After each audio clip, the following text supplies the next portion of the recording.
भगवान ने कहा कि हे देवताओं, इस समय तुम्हारा समय बुरा चल रहा है, तुम्हारे ऊपर काल की कुदृष्टि है, राक्षसों का समय अच्छा चल रहा है, इसलिए राक्षसों से मित्रता करो और बिना देर किए समुद्र मंथन प्रारंभ कर दो। भगवान के कहने पर देवताओं ने जाके राक्षसों से संधि की, मित्रता की, और भगवान की सहमति से क्षीर सागर में समुद्र मंथन प्रारंभ किया गया। जब समुद्र मंथन की बात आई तो मंद्राचल जो पर्वत है उसकी बनाई गई मथानी, बासुकी नाम का सर्प उसकी बनाई गई रस्सी। अब समुद्र के भीतर मंद्राचल को अपनी पीठ पर भगवान विष्णु ने धारण किया, कछुआ बनकर के भगवान भीतर गए, कच्छप अवतार धारण करके समुद्र के भीतर पहुंचे हैं, मंद्राचल को पीठ पर धारण कर लिया। अब बासुकी नाम का जो सर्प है उसकी रस्सी बनाई गई, सर्प के मुख की ओर देवता, पूंछ की ओर राक्षस लगे। तभी एक कोई देवता ने कह दिया कि भैया ये राक्षस तो बड़े कायर हैं, डरपोक। तभी तो देखो सर्प के पूंछ की तरफ लग गए। अब राक्षस तो राक्षस, गुस्सा आ गया, चलो जगह बदलो। राक्षस आ गए मुख की ओर, देवता चले गए पूंछ की ओर। देवता भी यही चाह रहे थे क्योंकि डर तो सबको लग रहा है, इतना बड़ा सांप, उसका इतना बड़ा मुंह। और अब समुद्र मंथन प्रारंभ किया गया। जब समुद्र मंथन प्रारंभ हुआ तो समुद्र मंथन करने पर पहले रत्न के रूप में निकलता है विष, और जैसे ही विष निकला हाहाकार मच गया कि इस विष को कौन ग्रहण करे और कौन इससे हमारी रक्षा करे। तब देवताओं ने और राक्षसों ने एक स्वर में पुकारा है, अग्निर्मुखम ते खिल देवतात्मा छितिम विदुरलोक भवांग्रि पंकजम कालम गतिम ते खिल देवतात्मनो दिशश्च कर्णौ रसनं जलेशम। हे भगवान, अग्नि आपका मुख है, पृथ्वी आपके पैर हैं, ये जो दिशाएं हैं ये दिशाएं आपके कान हैं, जल आपकी जीव है, काल आपकी गति है। हे सृष्टि पालक, हे सृष्टि के संहारक, हे भूत भावन भोलेनाथ, इस उग्रविष से हमें बचा लीजिए। और जब भगवान शंकर से निवेदन किया गया, भगवान शंकर प्रकट हो गए क्षीर सागर में। क्षीर सागर में भगवान शंकर प्रकट हुए।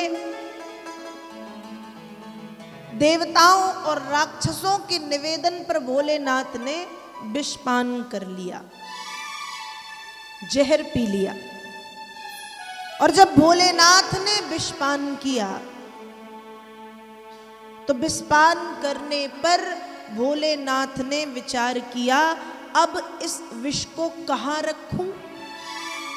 यदि इस विष को मैं मेरे मुख में रखता हूं तो भोलेनाथ के मुख में संपूर्ण ब्रह्मांड समाहित है, संसार के लोगों को कष्ट होगा। यदि इस विष को मैं हृदय में रखता हूं तो भोलेनाथ के हृदय में राम जी बैठे हैं, राम जी को कष्ट होगा। क्या किया जाए? ना मुख में रखा ना हृदय में रखा, मुख से आगे बढ़ाया तो गले में आ गया, कंठ में, यहीं पर रोक लिया। और भोलेनाथ का जो कंठ था वो पड़ गया, जोर से बोलो, नीला। और भगवान शंकर हो गए नीलकंठ महादेव। भोलेनाथ कहलाने लगे नीलकंठ महादेव। तो महादेव ने विषपान किया। समुद्र मंथन करने पर पहले रत्न के रूप में विष निकला, जिसे देवादिदेव भगवान शंकर ने ग्रहण कर लिया।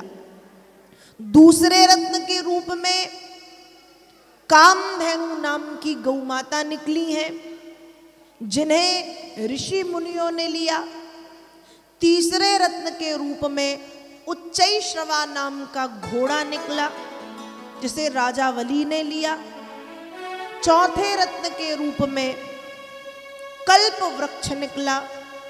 कल्प वृक्ष को स्वर्ग की संपदा बनाया कि स्वर्ग में जो रहेगा कल्प वृक्ष उसका। पांचवें रत्न के रूप में कौस्तुभ मणि निकली, जिसे श्रीहरि नारायण ने अपने वक्षस्थल में धारण किया। छठवें रत्न के रूप में अप्सराएं आई, उनको भी स्वर्ग की संपदा बनाया कि स्वर्ग में जो रहे अप्सराएं उनकी। और सातवें रत्न के रूप में मां लक्ष्मी आती हैं। जैसे ही लक्ष्मी प्रकट हुई, लक्ष्मी के प्रकट होते ही सारे देवी देवता हाथ जोड़ के खड़े, क्योंकि सब चाहते हैं कि लक्ष्मी हमें मिले, हमें प्राप्त हो। सब खड़े हैं, पर सबका त्याग किया।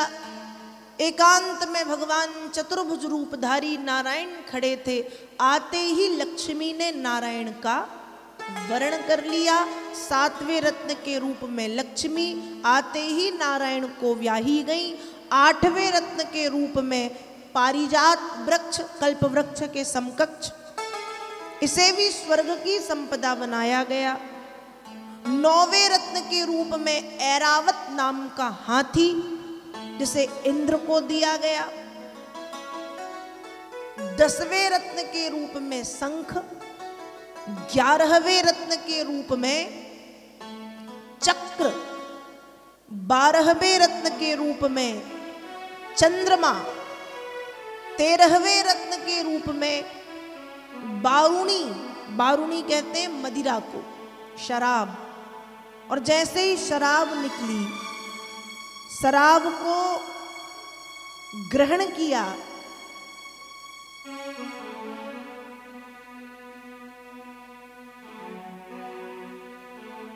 राक्षसों ने। और 14वें रत्न के रूप में, 14वें रत्न के रूप में अमृत कलश लेकर के भगवान धन्वंतरी प्रकट हो गए। अब जैसे ही भगवान धन्वंतरी प्रकट हुए, उनके हाथों में अमृत कलश को देख करके देवी देवता, मतलब देवताओं में और राक्षसों में एक बार फिर झगड़ा प्रारंभ हुआ। ये कहते हम पिएंगे, ये कहते हम पिएंगे, झगड़ने लगे। तब भगवान ने मोहिनी रूप धारण किया। वेद व्यास जी लिखते हैं, नवयौवन निर्वृत्त स्तन भार कृशोदरम मुखामोदारुरक्ताली झंकारोद विघ्न लोचनम। भगवान ने मोहिनी अवतार धारण कर लिया। एक बड़ी सुंदर कम उम्र की 16-18 वर्ष की देवी का रूप धारण किया। लंबे लंबे केश हैं जिसके, खूब सुंदर से वस्त्र पहने हैं, कानों में कुंडल हैं, गले में खूब सुंदर सुंदर गहने आभूषण धारण किए हैं। आंखें सुंदर हैं, नासिका सुंदर है, अधर सुंदर है, कपोल सुंदर है। ऐसी एक देवी आई, और ऐसी एक देवी जब प्रगटी आई तो देवता और राक्षस दोनों देख के रह गए। देवता तो जानते हैं ये भगवान है, पर राक्षस थोड़ी जानते हैं। राक्षस तुरंत पहुंच गए, हे देवी इतनी सुंदर है कि मोहित हो गए। हे देवी ये अमृत ले लो और निष्पक्ष भाव से हमको अमृत पिला दो। मोहिनी देवी ने कहा ठीक है पिला देती हूं, लेकिन भैया मेरी एक शर्त है, अमृत उसे ही मिलेगा जो मेरी बात मानेगा, मैं जो कहूं वो करो।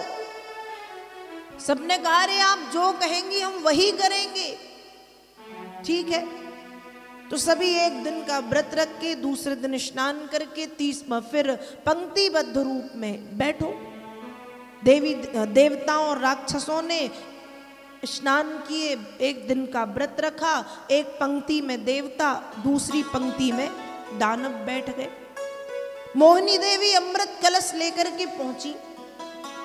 अमृत कलश लेकर के मोहिनी देवी सबसे पहले राक्षसों के पास पहुंची और कहा कि ये जो ऊपर का अमृत है ये पानी है और नीचे जो है वो शुद्ध है, प्योर एकदम, इसलिए नीचे का तुम्हें पिलाएंगे, ऊपर का पानी देवताओं को पिलाने दो। राक्षस तो राक्षस इतना भी ना कह पाए कि ठीक है यदि ऊपर पानी है नीचे शुद्ध गाढ़ा गाढ़ा अमृत है तो एक बार अच्छे से मिक्स कर लो, मिला लो। कहते हाँ हाँ। अब मोहिनी देवी गई, देवताओं को अमृत पिलाने लगी, पर राहु नाम का एक राक्षस, इसको अमृत पीने की बहुत जल्दी पड़ी थी, सूर्य चंद्रमा के बीच में आकर के बैठ गया। सूर्य चंद्रमा के बीच में आकर के बैठ गया और उसने अमृत पी लिया, पान कर लिया। जैसे ही सूर्य चंद्रमा की दृष्टि पड़ी, तुरंत भगवान को बताया प्रभु राहु ने अमृत पी लिया। भगवान ने भी तुरंत सुदर्शन चक्र से उसका सिर काटा, मरा नहीं क्योंकि अमृत का संसर्ग हो चुका था, पर उसके दो भाग हो गए, सिर अलग और धड़ अलग। ब्रह्मा जी ने उन्हें नवग्रहों में स्थापित कर दिया, जिसे हम कहते हैं राहु और केतु, 9 ग्रह हो गए। इस तरह से मोहिनी रूप धारण करके भगवान ने देवताओं का काम बनाया, देवताओं को अमृत पान कराया। तो समुद्र मंथन करने पर 14 रत्न निकले हैं। कुछ ग्रंथ में 14 रत्न और कुछ ग्रंथों में 9 रत्नों का वर्णन मिलता है, लेकिन सर्वमान्य है 14 रत्न निकले। 14वें रत्न के रूप में अमृत कलश लेकर के धन्वंतरी प्रकट हुए। मोहिनी रूप धर करके भगवान ने देवताओं को अमृत पान कराया।